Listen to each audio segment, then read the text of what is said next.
Tant que les lions n'écriront pas leur propre histoire, la chasse continuera à faire les éloges des chasseurs.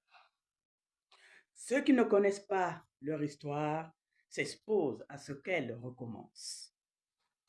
Il ne s'agit pas ici de juger l'histoire, mais de faire nôtre ses enseignements. On ne refait pas l'histoire. On peut, on peut dire on l'a subie, mais non, on l'assume et on en tire des leçons. Mon monde à moi. Je voulais juste aujourd'hui parler des fondements du peuple bantou. On pense que notre organisation a commencé avec l'arrivée des colons, des impérialistes. Mais nous étions organisés, nous sommes des gens très organisés et notre organisation est très, très spirituelle. Nous avons le royaume Téké, le royaume Congo, le royaume Luango, qui ont fait l'empire bantou, qui ont été les premiers résistants face à l'occupation coloniale. Et on oublie.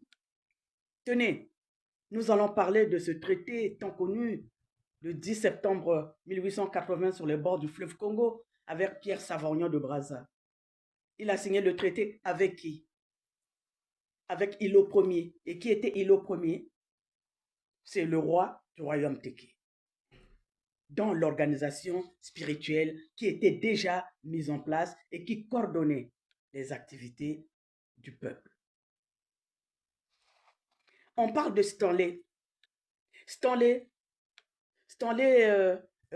au Congo-Kinshasa, à l'autre rive, a signé des accords avec qui? Avec Ngaliema.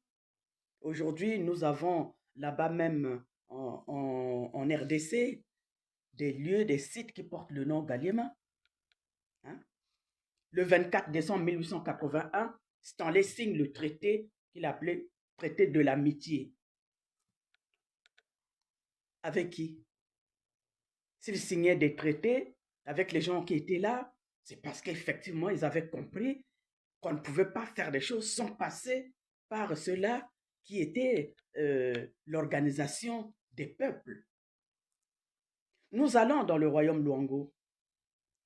Le royaume Luango, le 23 mars 1883, il a été signé un protectorat français